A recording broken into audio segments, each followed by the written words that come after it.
di pagi hari ini kita akan berbincang-bincang dalam inspirasi pagi kita dalam satu tema sesuai dengan kondisi kita pagi hari ini, yaitu menjaga kesehatan gigi pasca Lebaran. Ya, nah, iya pasca Lebaran. Tentu saja ada yang spesial di pasca Lebaran, ya. Karena Lebaran ini semuanya masuk, Bu ya. Iya, masuk semuanya terus, masuk. terus ya. Nah, iya itu ya. Nah, kami ingatkan di awal kepada para pendengar, kami menunggu suara Anda di 0811 5012 304 ya. Oke, yang sering sakit gigi, yang ada keluhan-keluhan ini merapat ya pagi hari ini. Merapat ini ya. Mumpung kita gratis tanyanya gratis, ya? dengan konsulnya gratis ya. Iya, konsul pagi hari ini gratis dengan dokter gigi Tias ya. Kalau nanti ke Paris Dental harus ada hitungannya. Iya, ya kan begitu ya. Oke, sebelum kita ke spesifikasi sesuai dengan tema kita pada pagi hari ini, ya. Secara umum dulu nih, Bu Dokter Tias, Bu Dokter Gigi Tias, apa sebenarnya hal-hal yang harus kita lakukan ya untuk pemeliharaan gigi kita harian, sehari-hari begitu? Oke. Jadi yang paling sering masyarakat kita ketahui itu adalah karies atau gigi berlubang. Oke. Jadi untuk perlu diketahui untuk prevalensi gigi berlubang di Indonesia itu sendiri itu sangat tinggi. Sangat tinggi. Ya. Iya. Berdasarkan survei Riskesdes namanya, Riset Kesehatan Dasar Republik Indonesia, itu untuk prevalensi karies gigi berlubang pada usia 3-4 tahun, yaitu usia anak, itu sekitar 81,5%. Wow. Dan juga pada anak 5-9 tahun itu naik lagi ternyata, jadi 91,5%, dengan total prevalensi keseluruhan penduduk Indonesia yang terkena karies itu adalah 88%. Jadi dari situ bisa kita lihat bahwa ternyata 88% penduduk di Indonesia itu pernah mengalami gigi berlubang. Itu gigi berlubang saja loh. Belum penyakit-penyakit yang lain seperti itu. Dan juga untuk pencegahannya banyak sekali, Bu, yang bisa kita lakukan. Jadi yang pertama itu dimulai dari kebiasaan kita. Kebiasaan kita sendiri itu menyikat gigi. Menyikat gigi itu dilakukan 2 kali sehari. 2 kali sehari. Pagi. Itu minimal ya? Tidak. 2 kali. Iya, 2 kali sehari. Itu pas gitu ya? Pas. Kan ada yang 3 kali, 4 kali ya, enggak lah, 2 kali sehari saja. Jadi pagi setelah makan pagi atau sarapan pagi, nah itu kan biasanya pagi pas mandi ya. Nah ini mandi itu kalau perlu kumur-kumur aja nggak apa-apa. Gitu ya. Habis itu kita sarapan roti atau makan nasi kuning ya kita di sini. Habis makan lontong, Bu. Makan lontong, habis itu baru sikat gigi sebelum kita ke kantor ya. Terus itu malam sebelum tidur baru sikat gigi lagi 2 kali sehari. Kira kebiasaan kalau masyarakat kita, Bu ya, kalau sudah mandi sekaligus gitu loh. Karena kan makan biasanya nggak enak, Bu ya, kalau belum sikat gigi ya. Tapi tadi seperti yang disampaikan oleh Bu Dokter Gigi itu ya, syaratnya malam sebelum tidur kita harus gosok gigi. Iya, tapi tidur kan, Bu. Nah, itu dia. Nah, kadang-kadang seperti itu ya. Nah, ini kebiasaan masyarakat ya, Dokter Gigi, yang susah sekali kayaknya digeser ya. Susah sekali digeser, seperti yang sampaikan oleh rekan Iwan tadi. Pagi sekalian mandi aja. Malam paling mandi sore ya. Nah, malam sebelum tidur sudah nggak lagi. Nah, itu yang harus kita geser ya kebiasaannya. Kemudian juga cara menyikat giginya kalau kurang tepat. Biasanya kan saya sering lihat di rumah sakit dan di praktekan saya itu, apalagi kalau orang-orang usia tua di atas 50-an atau 60-an itu leher giginya itu sering terbuka karena cara menyikat giginya yang salah. Yang biasanya yang kanan kiri itu kebiasaan dari nenek moyang. Sebenarnya tekanan tidak usah terlalu kuat.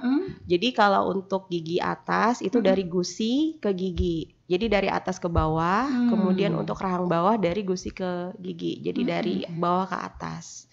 Dengan di daerah gigi belakang itu sedikit memutar seperti itu. Jangan yang kayak orang Banja tuh kan sek. Seperti itu. Sebenarnya multifaktor sih gigi berlubang ini. penyebab gigi berlubang itu secara teori kami belajar itu ada 4 faktor yang saling mempengaruhi. Yang pertama itu adalah makanan. Jadi makanan, makan makanan yang manis, kemudian karbohidrat atau gula bukan yang makan makanan yang keras gitu ya, Bu? Bukan. Iya. Okay. Makan makanan manis itu salah satu faktor yang mempengaruhi. Kemudian kedua adalah host. Host itu terdiri dari gigi kita dan saliva kami bilangnya. Saliva itu adalah air liur. Jadi gigi tiap orang itu kan bentukannya berbeda-beda. Bentukan anatominya berbeda-beda. Terkadang untuk misalnya gigi Ibu Nelly dia ada struktur anatomi yang lekukannya lebih dalam dibandingkan misalnya gigi Masnya. Otomatis risiko karies atau gigi berlubang Ibu Nelly lebih besar dibandingkan Masnya. Kemudian juga tadi host tadi kan yang kedua adalah air liur.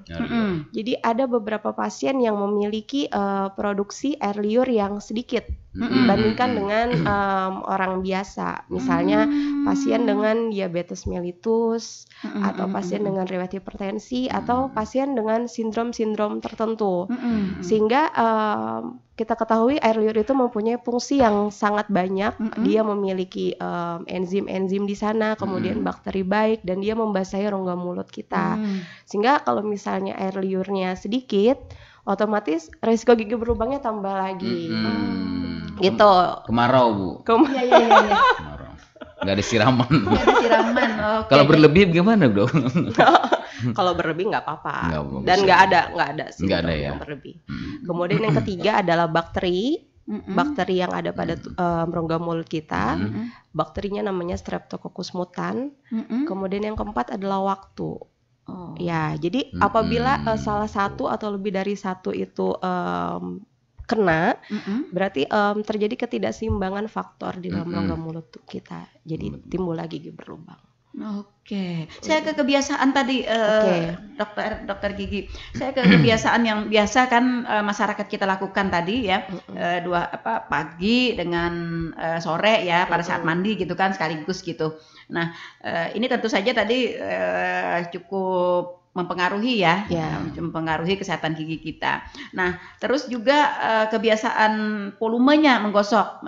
Tadi pas ya harus 2 kali gitu. Nah, ada yang biasanya ada yang 4 kali. Nah, kalau misalnya berlebih, resikonya apa, dokter?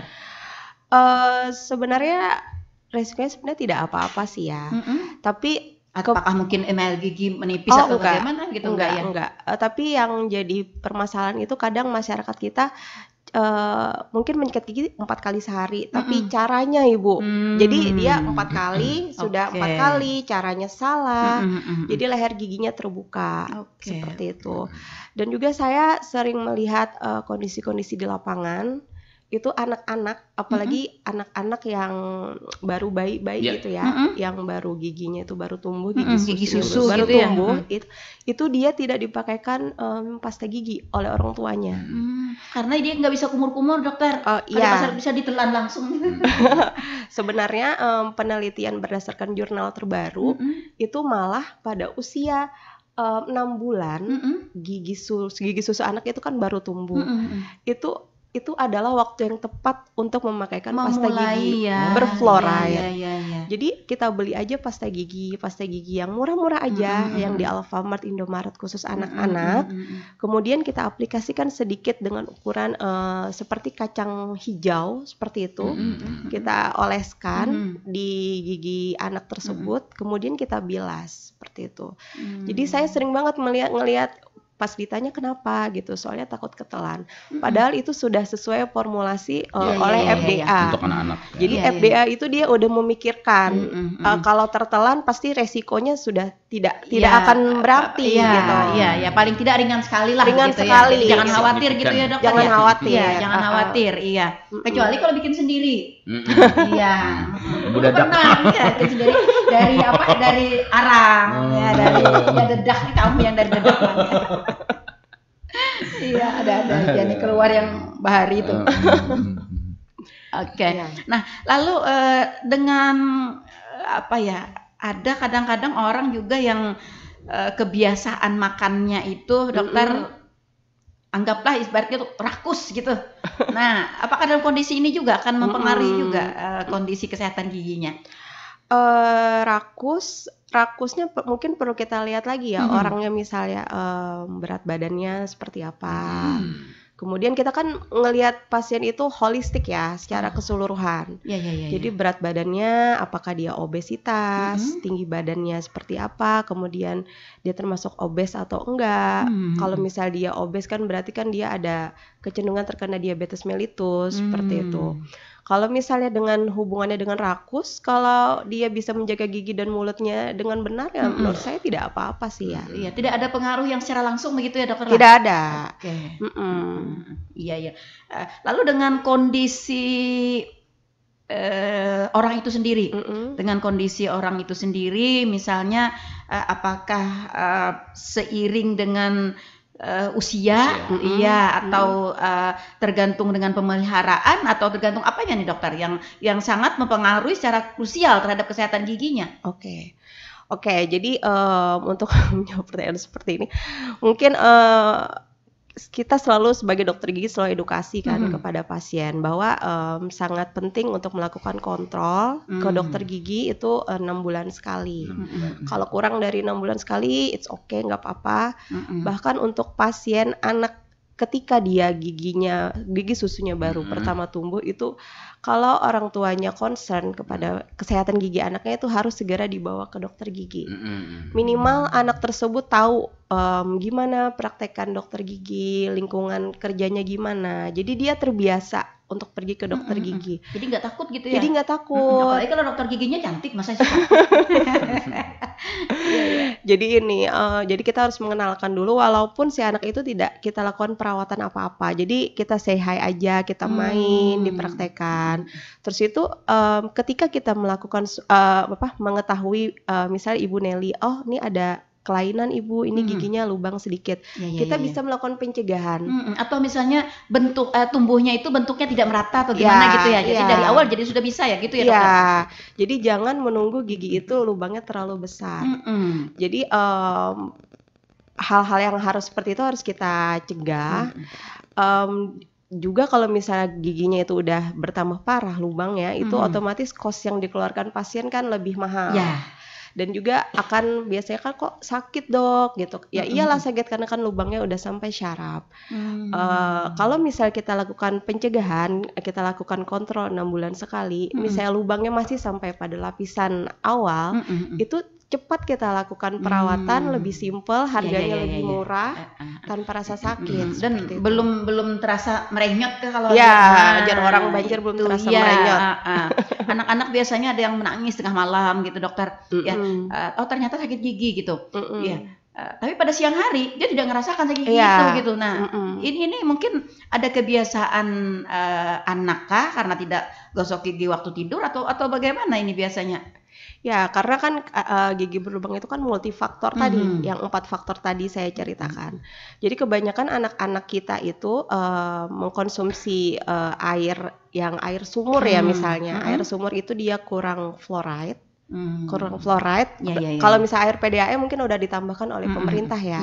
Kalau air sumur itu dia kurang fluoride. Kemudian saya ceritakan tadi penggunaan pasta gigi non fluoride itu banyak sekali berjamuran dan harganya itu mahal loh. Kalau pasta gigi non fluoride khusus bayi itu mahal. Jadi kita sebagai orang tua harus teredukasi dulu nih. Belum tentu pasta gigi yang mahal itu bagus untuk anak gitu ya. Kita harus lihat ada fluoride-nya atau enggak gitu. Yang intinya sebenarnya kandungannya itu ya dokter ya? Ya, kandungan di dalam pasta gigi itu. Bukan ibaratnya harganya gengsi-gengsian. Atau merek, tidak ada rekomendasi merek tertentu. Jadi dari penelitian kesehatan terbaru juga kita harus mencoba nih merek, misalnya bulan ini kita pakai Pepsodent. Bulan berikutnya misalnya pakai Formula, itu bergantian nggak apa-apa. Karena biasanya antara Pepsodent dan Formula dia memiliki kandungan-kandungan tersendiri. Misalnya Pepsodent dia ada fluoride plus sirih misalnya. Kemudian bulan berikutnya kita pakai Formula. Oh ternyata Formula ada pasti fluoride, of course ya. Sama misalnya ada kandungan alternatif yang lain. Jadi jadi pasien itu dia akan merasakan hal-hal baru di dalam setiap kandungan merek pasta gigi seperti itu. Ada sensasi-sensasi yang Sensasi-sensasi menyegarkan ya. gitu ya. Ada yang kayak gitu ya. swimming gitu ya. Ada yang kayak apa? Rasa lemon ya. Macam-macam. Ini untuk masyarakat luas nih lebih mengetahui Bu ya. Menggosok gigi, pentingnya menggosok gigi ini secara rutin. Apakah ini hanya untuk membuang bekas-bekas makanan ataukah memang ada bakteri yang harus kita keluarkan? Jadi untuk lebih jelas dok buat masyarakat ini, penting nggak sih gigi ini? Kalau menyikat gigi itu sangat penting ya. Dia dapat membersihkan sisa-sisa makanan, kemudian debris itu apa ya? Sisa makanan yang mengalami fermentasi oleh bakteri. Jadi lingkungan rongga mulut kita itu kan dia terkadang asam ya. pH-nya di bawah 5 sehingga menguntungkan untuk bakteri itu dia mengalami fermentasi pada sisa makanan, apalagi kalau ketinggalan kayak bekas rendang, bekas semur atau bekas-bekas permen, dia mengalami fermentasi. Orang-orang yang sering mengalami kesulitan ya. Bukan kesulitan keuangan Iya, dong. betul. Iya, Kesulitan. Pakai topik ya. Sehingga dia menjadi gigi berlubang. Jadi menyikat gigi itu adalah memecah rantai tersebut. Tapi perlu diingat, menyikat gigi itu tidak bisa menghilangkan karang gigi. Jadi karang gigi itu harus dibersihkan di dokter gigi memang 6 bulan sekali minimal. Dan memang kalau orang gigi itu memang bekas makanan atau bekas dokter, apa begitu? Atau bekas apa? Pembentukannya itu? Iya. Bukan bekas makanan sih ya, tapi ibarat simpelnya masyarakat ini bisa melihat seperti ini, bekas sisa-sisa debris yang mengeras seperti itu. Jadi lingkungan rongga mulut kita tadi kan asam, karena mungkin tidak dibersihkan rongga mulutnya, kemudian sisa-sisa debrisnya tuh mengeras, jadi dia karang gigi seperti itu. Dan karang gigi ini memang harus rutin, harus dihilangkan. Iya, soalnya kalau tidak dihilangkan gusi kita akan jadi bengkak. Seperti itu. Seperti penutupan. Artinya tidak cukup hanya menggosok gigi secara rutin, secara benar tadi ya dokter ya?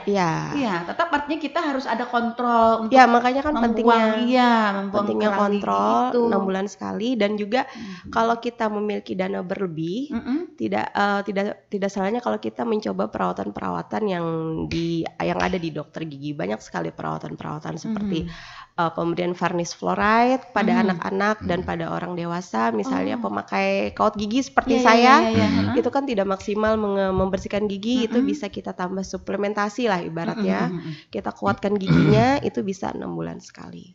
Jadi banyak sekali pencegahan.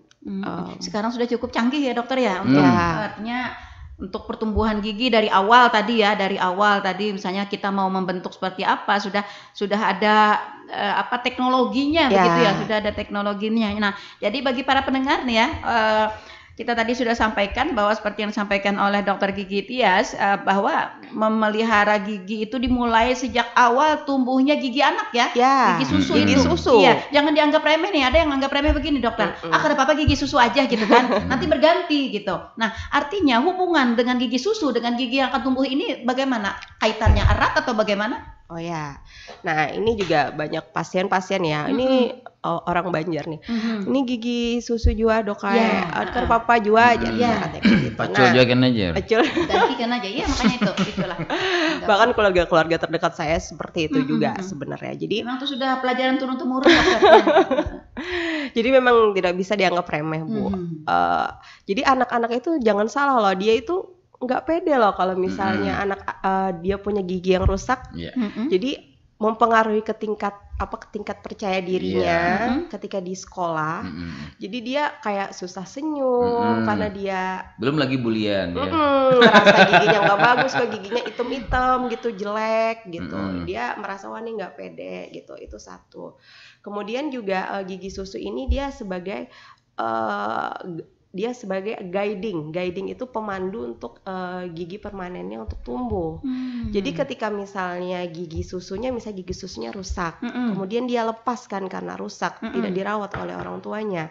Kemudian dia ruang natural yang disediakan oleh gigi susu untuk gigi permanen tumbuh itu otomatis tidak ada karena terhalang, dan dia gigi samping-sampingnya itu dia akan bermigrasi ke ruang yang kosong.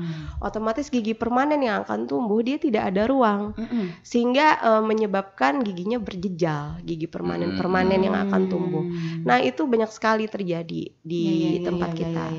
Dan juga seperti gigi berlubang, bengkak, gusinya kan anak-anak kasihan sekali seperti itu.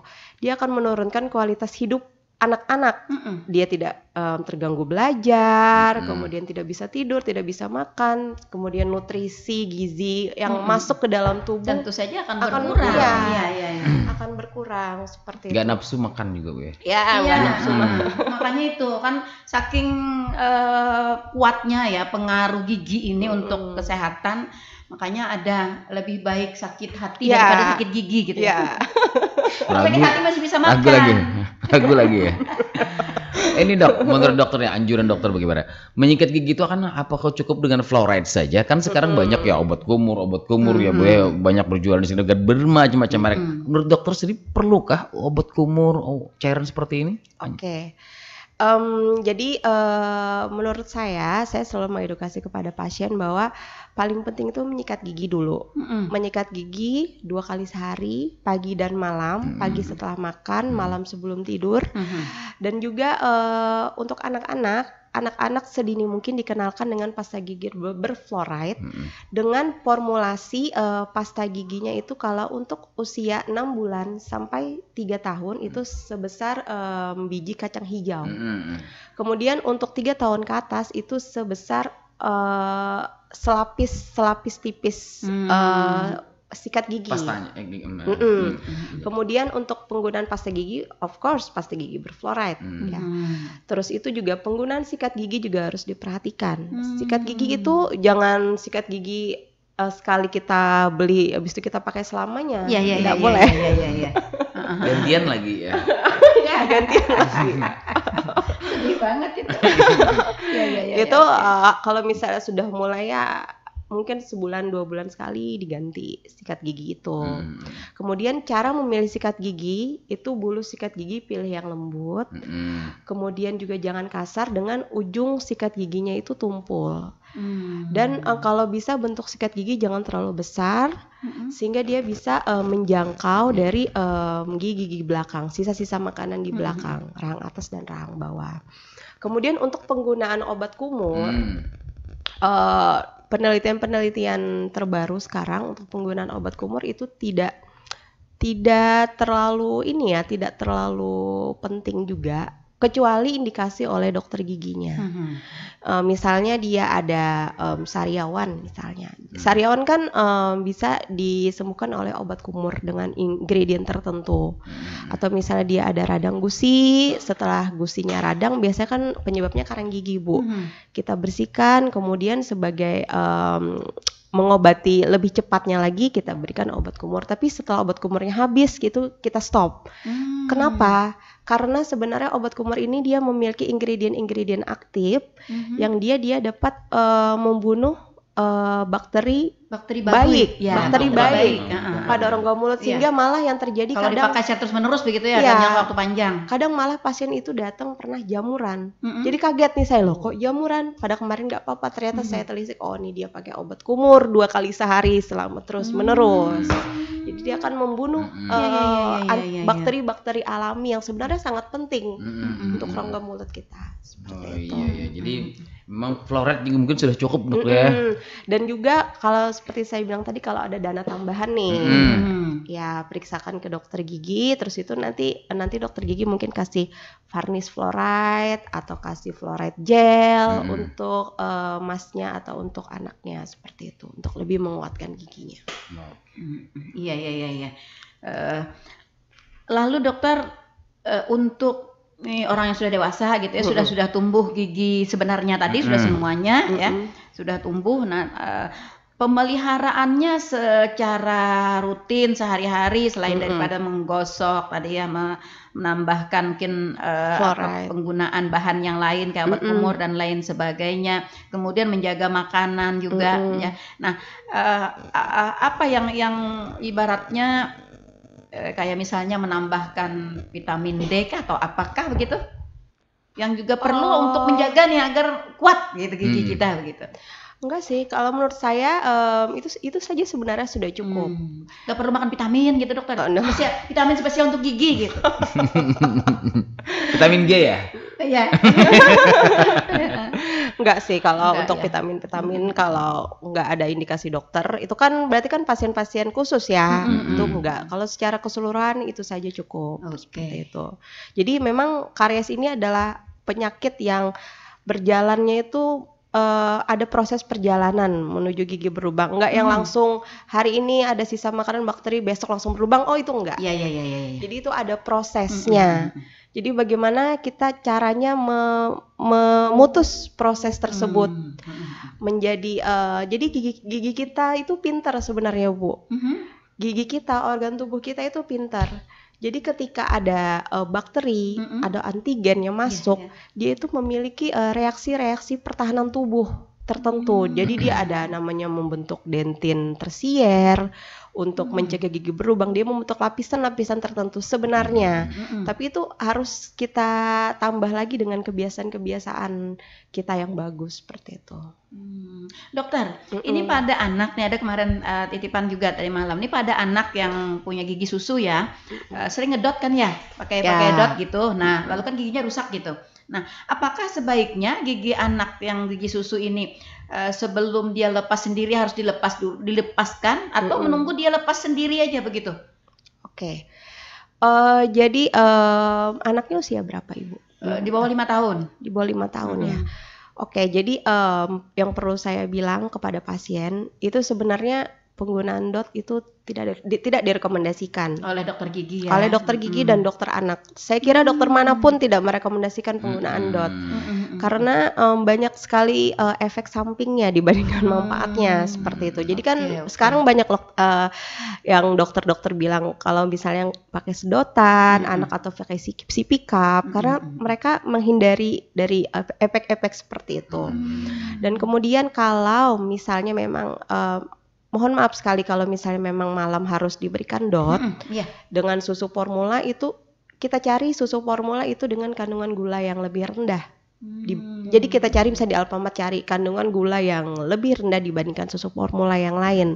Banyak kok merek-merek yang tapi kita jangan terpaku lewat merek dan harga ya. Biasanya kalau harganya tinggi itu biasanya gulanya malah tinggi. Oh gitu. Ya, jadi kita cari gula yang rendah, yang normal, yang standar aja mungkin di bawah 17, 16 gram, 15 gram sekali saji. Jangan sampai yang ada loh yang 21, 22 itu banyak sekali. Tidak usah disebut mereknya dan merek-merek terkenal itu. Jadi itu dan ketika anak mengkonsumsi artinya biarpun merek terkenal belum tentu menjamin kesehatan giginya gitu ya. Usus kesehatan gigi sih. Pasti ASI adalah terbaik seperti itu. Ya. Karena ASI kandungan gulanya memang beda dibandingkan susu formula. Walaupun dia juga menyebabkan gigi berlubang. Ya, terus itu untuk penggunaan di malam hari, apabila malam memang dia menggunakan DOT atau misal ditinggal ibunya bekerja menggunakan DOT, itu sebisa mungkin setelah dia ngedot, itu kita bersihkan. Kita bersihkan giginya menggunakan kasa, pakai air. Jadi jangan dibiarin tidur aja. Memang sih PR sih Bu ya. Iya. Kerjaan tambahan Bu ya. Kerjaan tambahan. Jadi anaknya tuh kadang bangun, tapi saya sudah mempraktekkan sendiri sama anak saya. Jadi memang kalau anak terbiasa mulai kecil itu dia udah nggak apa-apa lagi. Terbiasa. Jadi ketika kita bersihkan dia tidur aja gitu, nggak yang nggak terganggu. Nggak terganggu gitu. Iya. Jadi pemilihan susu formulanya juga harus diperhatikan kandungan kadar gulanya yang rendah. Dan kalau bisa untuk penggunaan DOT seminimal mungkin dihindari. Jadi usia 2 tahun itu 1 sampai 2 tahun ya. Alternatif yang lain ya, ya dokter kan ya. bisa pakai gelas. Iya. Anak itu nggak perlu kok malam sambil ngedot itu nggak perlu. Apakah karetnya yang bikin masalah? Apakah karet DOT tersebut yang bikin masalah? Yang bikin masalah itu sebenarnya ketika dia ngedot malam-malam kan ngedot, otomatis kan air susunya kan tergenang di gigi-gigi depannya itu. Biasa kita bilang early childhood caries atau disebut juga nursing caries battle syndrome. Nah, itu adalah kasus-kasus gigi berlubang pada anak-anak yang disebabkan oleh DOT. Nah, seperti itu. Jadi itu sangat dihindari untuk penggunaan botol DOT. Iya, karena biasanya kalau di masyarakat taunya kalau ya kursan gigi itu karena karetnya itu, karena iya betul. Oh gitu, saya baru tahu ini. Iya, itu biasanya anggapan di masyarakat karena karet dari makanya diganti, ada kayaknya karetnya yang baru gitu ya. Habis itu ada yang dibersihkan, disterilkan mungkin dengan air panas ya. Itu memang harus disterilkan. Jadi bukan karet itu, tapi karena ada genangan ya. Ada genangan yang mungkin karena dia sudah tertidur, jadi otomatis belum Iya, tertelan, membersihkan. Susu formulanya mengandung gula yang tinggi sehingga bisa menyebabkan gigi berlubang. Iya.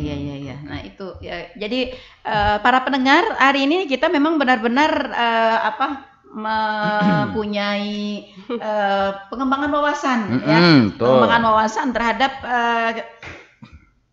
kiat-kiat untuk kesehatan gigi. Ya, pertama tadi kebiasaan-kebiasaan kita yang sudah turun temurun dan sebagainya, anggapan-anggapan juga betul. Begitu ya. Nah, kemudian cara menyikat tadi dokter kan juga sangat mempengaruhi ya, cara menggosok itu. Nah, biasanya kan kita apalagi kalau pengen cepat seperti itu. Nah, iya ada aturan-aturan tersendiri kan ya, seperti yang sampaikan dokter tadi ya, dari ke bawah. Nah, bagaimana caranya kita mengedukasi anak agar anak ini bisa, mamanya sendiri ya, bisa juga dokter.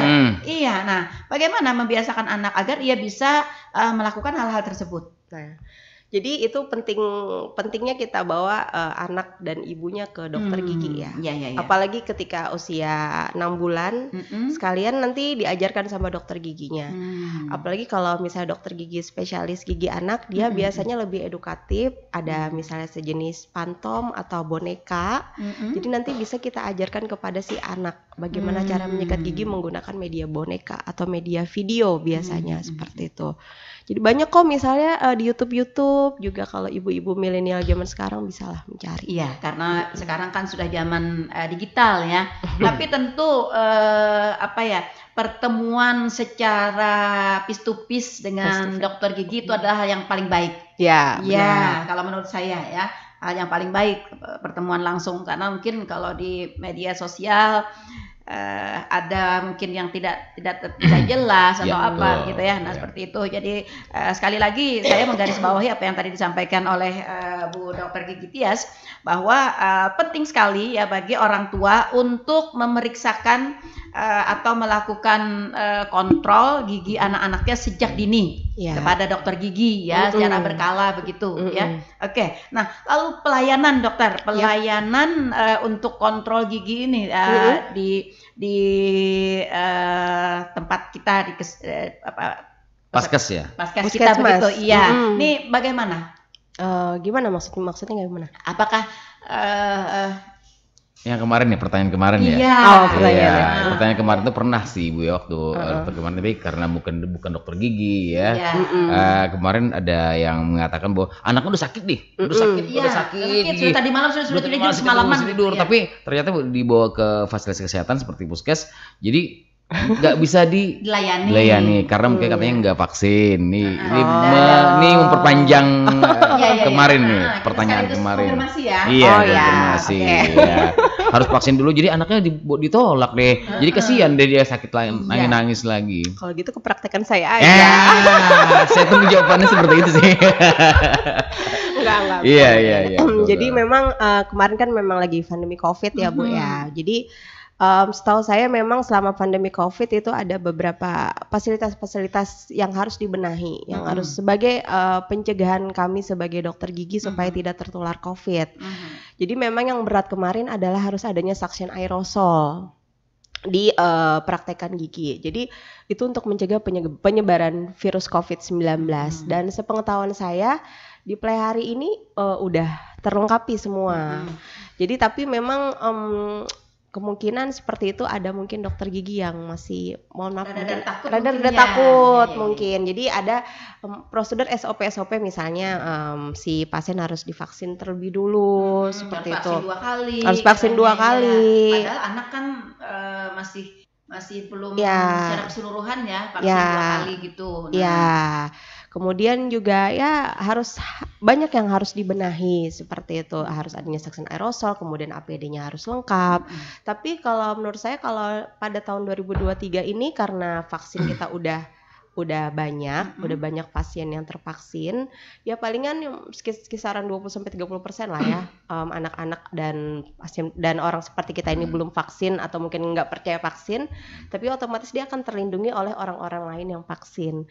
Sehingga nah ini bagi dokter gigi di puskesmas ya, harapan saya juga harus melayani pasien dengan maksimal seperti itu. Jangan takut lagi lah untuk memeriksa pasien ya, apalagi anak-anak kasihan. Iya. Apalagi sekarang kita sudah tahu ibaratnya bisa sudah dikendalikan ya. Landai. Sudah landai. Pemerintah sudah mengatakan sudah dikendalikan. Ya, sudah dikendalikan. Gitu ya. Jadi sangat kasihan ya, apalagi kalau pasien anak-anak begitu ya yang tidak bisa dilayani. Nah, artinya saya ingin mengkonfirmasi nih kepada masyarakat kita, artinya pelayanan kita di di Paskes kita di Kabupaten Tanah Laut saat ini sudah semakin diperbaiki, ya, sudah semakin bagus, sudah semakin diperbaiki ya. Jadi ibu yang kemarin bertanya, coba lagi Bu. Kalau lagi lapor lagi sama kita. Coba lagi aja gitu ya. Dan kemarin juga sudah dikonfirmasi juga rekan Iwan dan Bu Dr. Gigi Tias, ada sudah surat edaran dari Kepala Dinas Kesehatan ya yang tidak mewajibkan lagi untuk divaksin 2 kali. Oh gitu. Ya, untuk vaksin untuk pemeriksaan gigi. Jadi sudah ada ya. Jadi terjawab kemarin juga ya. Ya, kabar baik juga ya. Iya. Dan surat edaran itu memang menindaklanjuti hasil dari talkshow kita kemarin. Oh gitu. Ya, karena lebih banyaknya keluhan-keluhan masyarakat khususnya pada pasien-pasien gigi anak. Ya. Pasien gigi anak. Kebetulan kan saya juga bekerja di Bojasin sebelum saya kuliah. Ini kan saya kuliah. Ya. Jadi saya udah lama sekali mulai tahun 2002 awal, 2021 akhir kami di Poli Gigi Bojasin sudah maksimal melayani pasien.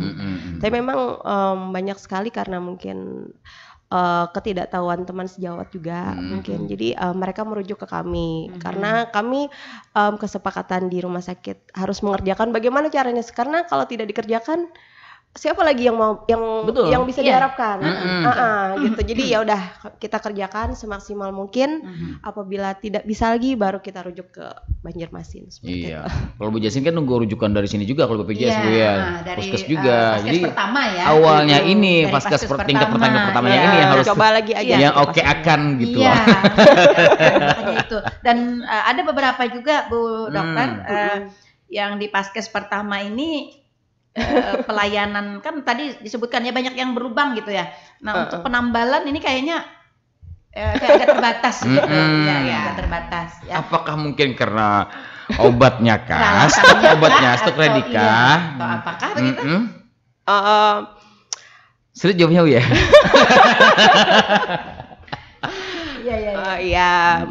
Yang saya tahu dokter gigi kita itu sudah mencoba berusaha maksimal untuk mengobati pasien, karena kami sering rapat juga sama dokter gigi di Tanah Laut. Memang ada kan ya ikatan dokter gigi. Ikatan gitu ada ya? PDGI Tanah Laut memang sudah berusaha maksimal. Tapi memang keterbatasan alat dan bahan juga seperti itu. Jadi mereka tidak bisa melayani maksimal. Tapi kalau misalnya tidak bisa melayani pun biasanya dikasih resep entah obat atau dikasih instruksi tertentu seperti itu. Dokter, ada pertanyaan juga tadi nitip juga nih bagi teman-teman yang pemegang BPJS ya, pegang BPJS, Askes gitu ya, Askes BPJS gitu ya. Nah, kalau ke praktek kan tentu mereka memikirkan akan mengeluarkan budget tambahan begitu ya. Nah, apakah Persatuan Dokter Gigi Kabupaten Tanah Laut juga sudah mempunyai komitmen atau mempunyai suatu kesepakatan untuk dapat menerima juga pasien-pasien BPJS, pasien-pasien Askes begitu? Ya pasti, kalau pasien BPJS selalu kami terima dan memang tidak ada perbedaan. Yang saya tahu ketika saya bekerja di Bojasin itu memang begini Bu, kalau di daerah Paskes pertama memang ada ada batasan dari BPJS. Misalnya untuk tambalan depan itu tidak bisa untuk tambalan sinar. pada pasien BPJS dan harus iya. dirujuk ke Bojasin. Kalau selama saya kerja di Bojasin berapa tahun ini untuk pasien BPJS dan pasien umum itu sama. Karena obatnya juga sama itu aja dan kami selalu melayani maksimal karena kan pusat rujukan. Kalau Paskes pertama memang dia ada batasan-batasan, tidak bisa melakukan penambalan pada gigi depan sinar misalnya karena biasanya jujur aja dia tidak ada sinar lampu buat nambel seperti itu dan harus dirujuk ke Paskes BPJS Paskes rumah sakit gitu. Kecuali kepraktekan ya. Karena lalu kepraktekan sendiri misalnya kita pasien yang memegang Askes atau BPJS itu kita kepraktekan. Maksud saya apakah komitmen bersama juga dari Ikatan Dokter Gigi untuk dapat memberikan layanan maksimal, diskon gitu untuk mereka atau memakai jatah BPJS dan Askes mereka begitu sehingga kelebihannya aja yang dibayarkan oleh pasien itu sendiri, artinya tidak secara keseluruhan. Bagaimana? Adakah seperti itu atau memang belum? Apakah ada kedengarannya gitu loh? Kalau komitmen ya pasti ada lah. Setiap dokter tuh pasti dia akan berusaha maksimal untuk mengobati pasiennya. Kalau komitmen dari PDGI ya pasti ada Bu untuk mengobati pasien. Tidak BPJS saja semuanya. Jadi kan ada BPJS, ada asuransi InHealth, ada umum, itu semuanya sama. Tapi mungkin karena BPJS itu agak sedikit, misalnya ada biayanya misalnya untuk pengobatan tambalan segini gitu. Sedangkan umum itu kan dia dokternya agak sedikit leluasa gitu, agak sedikit luas. Ini ada beberapa pilihan. Sedangkan kalau asuransi lain, saya nggak bilangnya BPJS ya, asuransi dia ada misalnya untuk biaya pengobatan perawatan saluran akar di Pakem berapa ratus ribu misalnya seperti itu. Jadi kepintaran skill dokternya aja lagi memanage bagaimana sih dari uang 300.000 atau 400.000 bisa selesai perawatan gigi pasien seperti itu. Jadi untuk membedakan kami tidak membedakan. Tapi ini yang perlu diketahui gitu ya oleh masyarakat kita begitu. Tapi kalau untuk asuransi harus ada pakem-pakemnya biasanya SOP dari si pusat tertinggi dari misalnya dari kantor BPJS-nya itu sendiri. Jadi memang BPJS itu untuk menentukan suatu perawatan dia selalu berkoordinasi dengan dokter-dokternya sebenarnya. Jadi dokter-dokter yang di pusat kesehatan tahu, BPJS juga tahu dan asuransi tahu apa yang terjadi seperti itu. Oke. Artinya jangan khawatir gitu ya. Jangan khawatir. Bagi para pemegang BPJS, para pemegang. Tapi memang kalau yang namanya jam kas itu ada batasan. Ini Kemudian boleh dilakukan oleh BPJS, ini yang enggak. Jangan mentang-mentang punya BPJS hendak semuanya Dan juga kalau pemegang asuransi harus sabar. Soalnya kan harus ada aturan mainnya. Jadi nggak bisa tek kita langsung datang ke rumah sakit. Ini aku nggak bawa apa-apa, Rayani BPJS. Nah itu kebanyakan pasien gitu. Betul. Sebenarnya kan kita harus ada rujukan dulu dari puskesmas, kemudian bawa surat rujukan, bawa kartu. Gitu. Bertingkat ya. Bertingkat. Ada tahapannya ya. Jadi seperti itu. Ini yang perlu diketahui oleh masyarakat kita. Jangan sampai nanti karena memang Bu Dokter kalau orang sakit gigi ini kan bawaannya ini bikin emosi terus. Marah-marah. Tapi kalau urgent gimana Dok? Langsung bisa? Kalau urgent bisa ke UGD langsung. Selalu ditangani. Gak usah ke Waskes dulu ke pertama dulu ya. Bisa ke UGD rumah sakit, bisa ke puskesmas, saya pikir bisa juga. Emergensi dan dokter gigi tuh selalu pasti tahu aja kalau emergensi selalu dilayani. Betul. Gitu. Jadi kita break dulu membicarakan pelayanan dia ya. Kita ke tenis aja gimana ya? Baik. Saya dokternya. Saya ke ini dokter. Ini kan sudah orang dewasa ya, sudah gigi utuh sudah semuanya ya. Nah, lalu pada saat-saat usia tertentu dokter ada kembali giginya yang tumbuh. Ini normalkah atau bagaimana dokter? Oh ya, jadi itu memang perlu dilakukan pemeriksaan lagi. Jadi ada usia biasanya kayak gitu usia 17 sampai 21 tahun ya. Ada gigi geraham paling terakhir itu tumbuh, gigi geraham 3. Biasanya itu karena gigi paling terakhir tumbuh, jadi otomatis sisa-sisa ruang untuk gigi itu tumbuh itu tidak ada. sehingga dia giginya tumbuhnya miring. Biasa kita kayak bilang inpaksi. Oh. Jadi itu memang perlu dilakukan perawatan odontektomi, kami bilangnya. Odontektomi atau pencabutan gigi, Harus tapi dicabut gitu ya? harus dicabut sesuai dengan indikasi tertentu ya. Iya. Jadi di odontektomi tapi kayak dibuka sedikit gusinya, dan sebaiknya dilakukan oleh spesialis bedah mulut. Seperti itu. Kita belum punya lagi pelihari. Oh gitu. Iya. Nah, lalu dokter untuk tanam gigi ya namanya. Nah, ada juga tadi teman yang tanya. Nah, untuk tanam gigi orang sudah dewasa ya, kemudian ada banyak lubang, rusak giginya gitu, terus dicabut ya, lalu ditanam. Nah, apakah proses tanam gigi ini akan sama ya kekuatannya atau kualitasnya dengan gigi kita yang memang sudah tumbuh dari awal gitu? Made in-nya ya, made in-nya.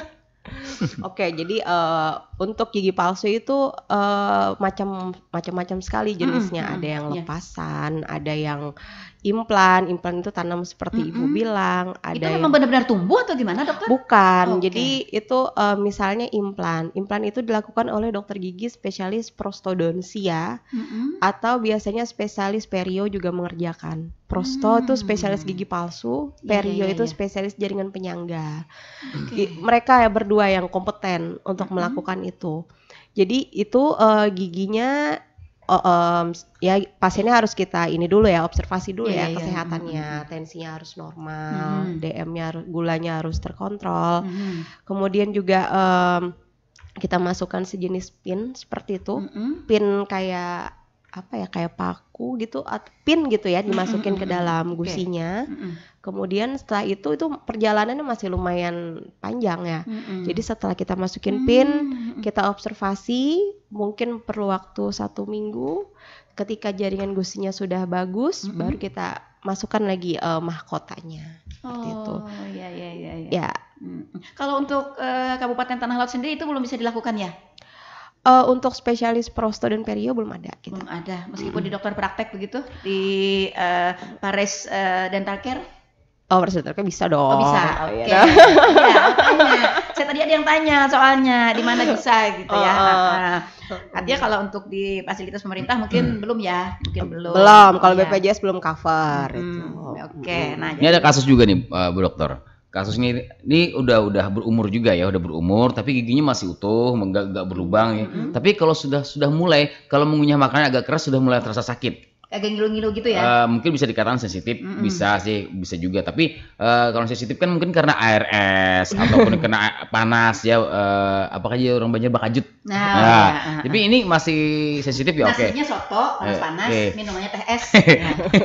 Tapi ada nih Bu yang masih lengkap Bu, tapi kalau dia mengunyah yang agak keras sudah merasa kurang kuat, nggak enak lagi, udah ada sakit. Apakah ini ada efek penuaan atau? Ya. Padahal giginya udah masih oke, masih bagus. Lalu apa yang harus dilakukan pada saat-saat seperti itu gitu? Emang ada faktor apakah atau gimana? Ya otomatis harus ke dokter gigi ya. Harus kita lakukan, harus diperiksa. Nggak bisa ini pengobatan ini nggak bisa, harus diperiksa dulu. Kita observasi secara menyeluruh. Tapi terkadang kebanyakan pasien yang saya temui, pasien orang tua itu karena cara nyikat giginya yang salah. Saya bilang tadi, jadi cara menyikat giginya gini, kanan kiri. Jadi leher giginya itu sedikit terbuka. Pasti itu seperti itu. Jadi leher giginya terbuka. Jadi otomatis leher gigi yang seharusnya dilindungi oleh bagian gusi yang tertutup, dia terbuka. Kita bayangkan aja gimana rasa sakitnya ya. Lama-kelamaan ya itu mengunyah langsung betul.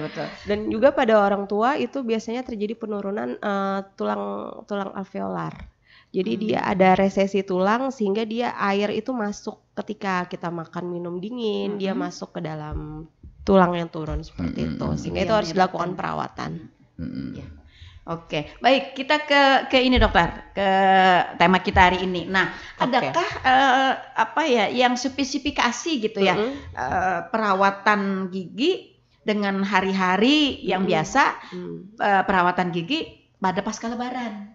Tadi memang pasca Lebaran kan kita ibaratnya balas dendam ya, makan terus, hantuk terus gitu. Nah, tapi apa yang spesifikasinya dokter? Oke. Spesifikasi menurut saya mungkin ada tambahan aja sih. Jadi selain kita menjaga gigi dengan benar dengan cara menyikat gigi 2 kali sehari, pagi dan malam setelah sarapan dan sebelum tidur. Kemudian juga kita ya mungkin saya paham ya ketika lebaran itu hantuk bright lah. Ya, itu dia. Hantuk bright, balas dendam, gula-gula, karbo itu kan karbohidrat tinggi semua ya. Santan juga, Bu. Santan ya, karbohidrat tinggi, terus itu gulanya tinggi.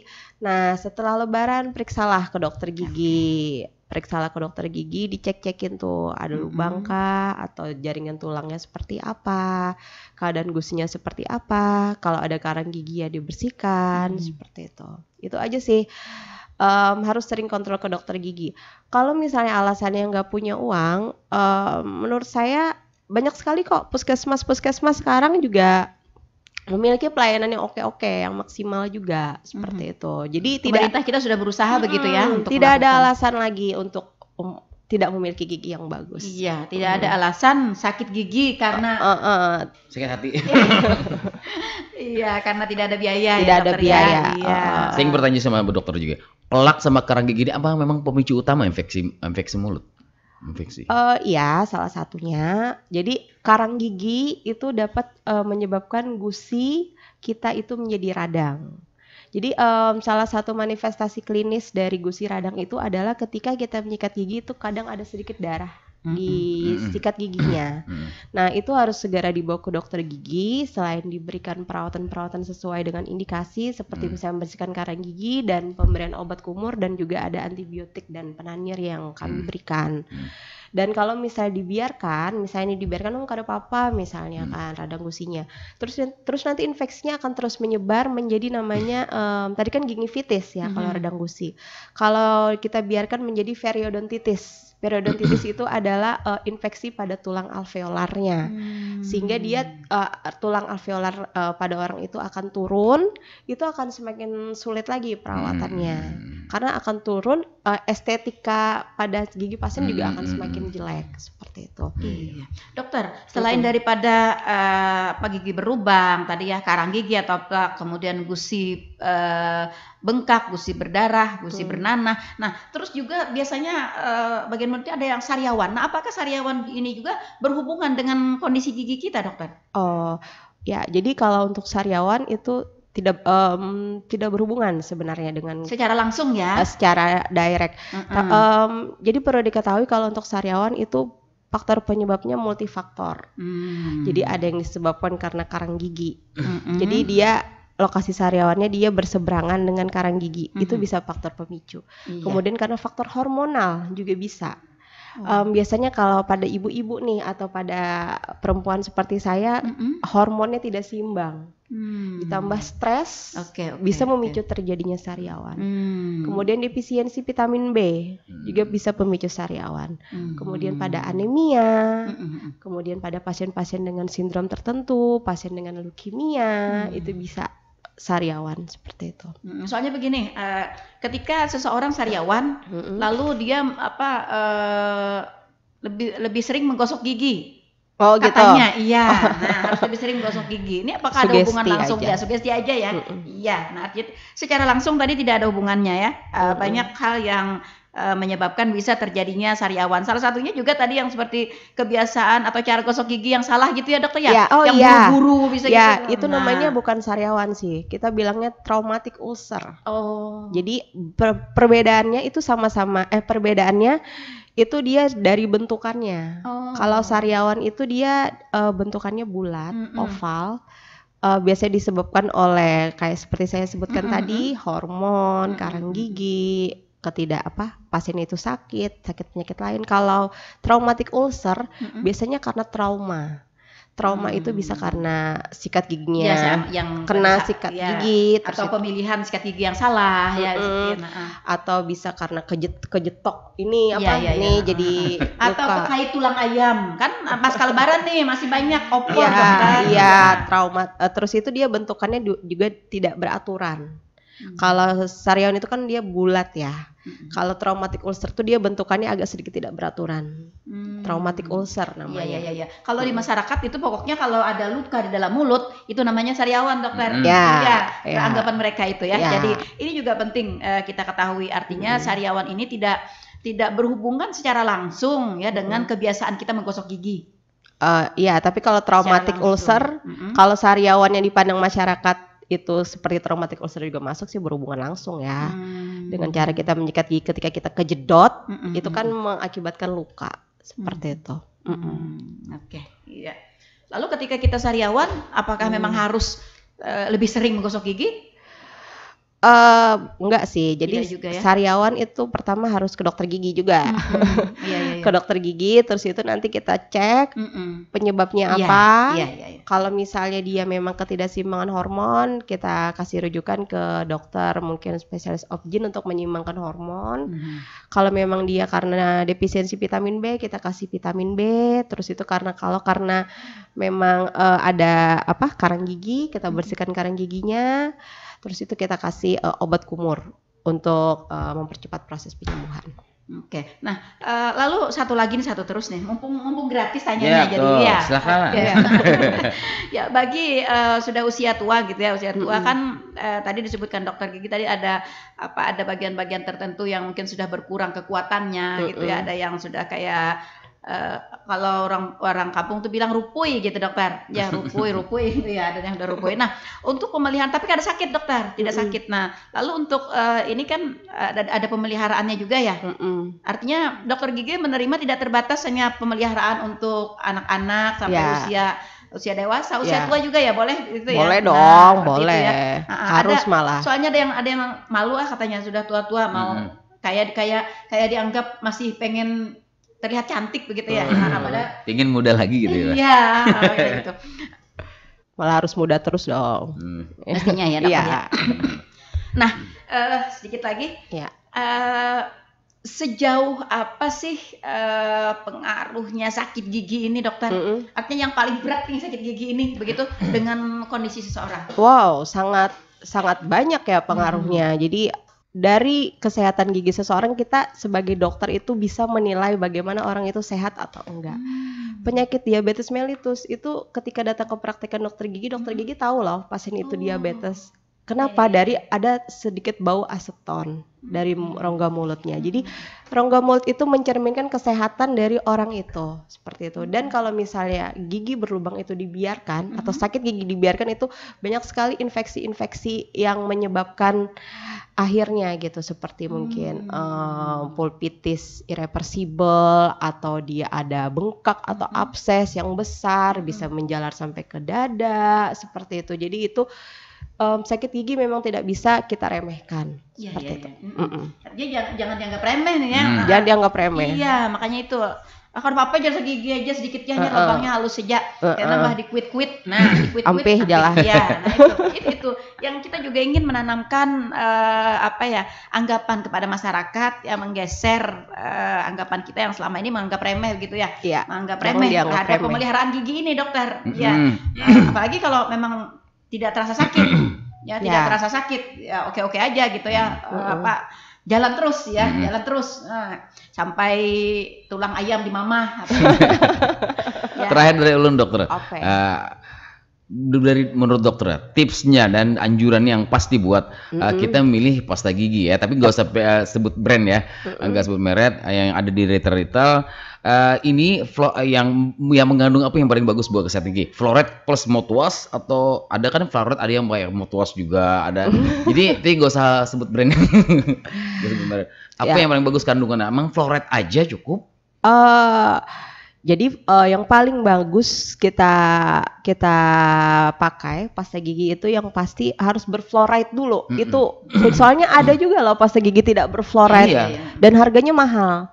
Jadi kita cari dulu harus ada kandungan fluoride-nya. Untuk berapa kandungan fluoride-nya itu FDA itu udah mengatur. Jadi saya lupa 1000 berapa gitu. Kalau anak-anak itu kalau nggak salah 550 RPM. Jadi memang beda. Anak-anak jangan kita pakaiin pasta gigi orang dewasa ya, Bu ya. Jadi jangan jadi satu aja gitu. Jangan. Jadi pasta gigi anak-anak, harus pasta gigi anak-anak. Terus tuh untuk pasta dewasa itu merek apapun terserah. Boleh. tapi yang pertama harus ada kandungan fluoride-nya. Dan jangan lupa kontrol ke dokter gigi 6 bulan sekali itu. Mouthwash dok, mouthwash? Mouthwash itu tidak perlu digunakan kecuali atas indikasi dokter. Karena kan ada bahaya yang saya khusus itu ya khusus. Oke, baik. Wah, ternyata waktu ini kita sudah berada di penghujung, dokter. Tidak kerasa ya? Iya, tidak kerasa ternyata ya. Karena memang gigi ini banyak sekali problematikanya ya. Sehari-hari dipakai, Bu. Iya, sehari-hari dipakai dan kalau nggak dipakai artinya nggak makan. Dan yang lebih miris itu pemeliharaannya kita yang agak berkurang. Dipakainya terus ya, tapi dipeliharanya enggak gitu. Nah, inilah pentingnya kita talkshow pada pagi hari ini. Kita ingin kembali menyampaikan kepada para pendengar kita, membuka wawasan dan pengetahuan kita ya, betapa pentingnya kita memelihara gigi kita ya, meskipun belum terasa sakit. Dan pemeliharaan gigi ini adalah sejak awal. Sejak mulai tumbuh gigi tadi ya disampaikan oleh dokter Gigi Tias. Seperti itu ya dokter ya. Nah, jadi mudah-mudahan kita semua nih akan lebih membuka semangat kita untuk dapat berkonsultasi ke dokter ya secara rutin ya, paling tidak jangan sampai menunggu sakit. Ya, jangan sampai menunggu sakit. Baik, dokter. Karena waktu kebersamaan kita sudah berada di penghujung, tapi saya minta, dan sudah banyak sebenarnya yang kita bahas, tapi saya tetap minta closingnya. Apa nih yang penting untuk masyarakat kita untuk kesehatan giginya? Oke. Jadi untuk masyarakat, khususnya masyarakat tanah laut, itu penting sekali untuk menjaga kesehatan gigi mulut kita, terutama caranya dengan cara menyikat gigi 2 kali sehari, pagi dan malam setelah makan dan sebelum tidur.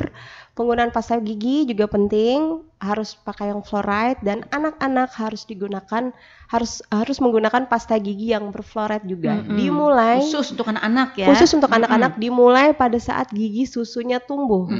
Jangan anggap remeh gigi susu tersebut. Dan penting lagi kontrol 6 bulan sekali ke dokter gigi. Dokter gigi manapun dipraktekkan bisa, puskes bisa, rumah sakit bisa, terbuka dokter gigi manapun. Kalau dental care di mana nih, Dok? Kenapa? Kalau dental care di mana nih? Oh, Paris Dental Care di situ, di samping bakso tenis. Iya. Jalan apa? Di Jalan Pancasila nomor 444. Tugu PKK ya. Ya. Oh, iya. Tapi karena saya ini lagi proses pendidikan, jadi ada yang jaga juga di situ. Oke. Oke, baik para pendengar, ada beberapa hal yang perlu saya kembali menggarisbawahi ya untuk menjaga kesehatan gigi. Pertama tadi rutin menggosok gigi ya secara baik dan benar. Ya. Oke, kemudian penggunaan pasta gigi ya. Penggunaan pasta gigi khususnya yang mengandung fluoride ya. Kemudian penggunaan pasta gigi untuk orang dewasa dan untuk anak itu sangat dibedakan. Ya, karena masih ada anggapan nih dokter. Bersamaan aja cuma didikiti. Nah, makanya sampai merak ya.